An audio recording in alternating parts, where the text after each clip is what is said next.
Joining us now is Rhode Island's U.S. Senator, member of the Judiciary Committee, Senator Sheldon Whitehouse. Senator, it's great to see you. Thanks for making time to be here tonight.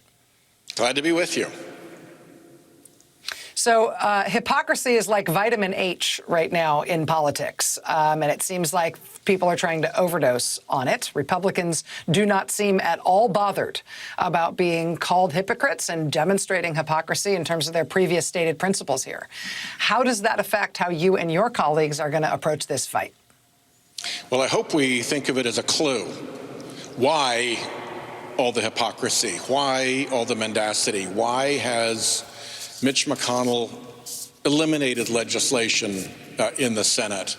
Why all of the secrecy, all the attacks?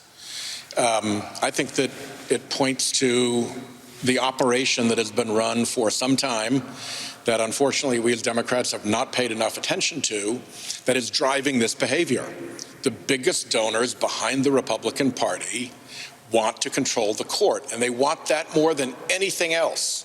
That's why they stuck with Kavanaugh through his troubles. That's why they blew out Garland for Gorsuch. And behind all of this is a fair amount of reporting about hundreds of millions of dollars being spent and phony front groups being set up, all of the earmarks of a covert operation, except that it's being run against our own government.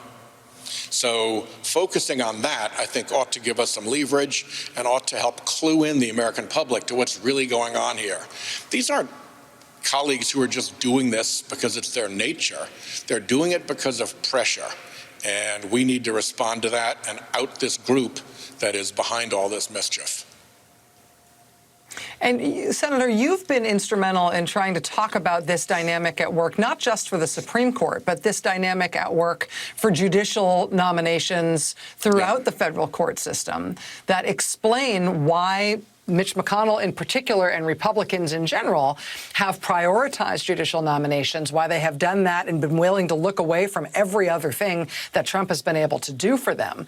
What do you think the public should understand about the real forces at work here? What's the way that you pitch this? What's your elevator pitch for Americans who don't understand this dynamic in terms of who we should see as really calling the shots here? Well, the public view in many cases is that Republicans want conservative judges, Democrats want liberal judges. Both of them like to quarrel about it, and to hell with both of them. But the fact of the matter is that a small group of very big donor interests, powered up by Citizens United dark money — this is a new phenomenon since Citizens United — has now the power to pull strings and to drive behavior, and they've determined that they want to control the court. Because the court, as Senator Warren said, will do undemocratic things. A court with lifetime appointment will do things that legislators would never vote for, like, for instance, unlimited money into politics from corporations. Nobody would vote for that.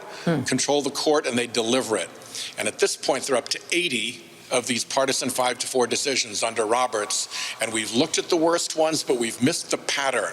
There's a pattern here, and there is a organization behind it, and if we don't take that on, we are making a huge strategic mistake. Rhode Island U.S. Senator Sheldon Whitehouse, member of the Judiciary Committee. You are going to be right in the heart of this fight, sir. Thanks for being here tonight. Thank you for helping us understand. All right. Thanks, Rachel. Up here next.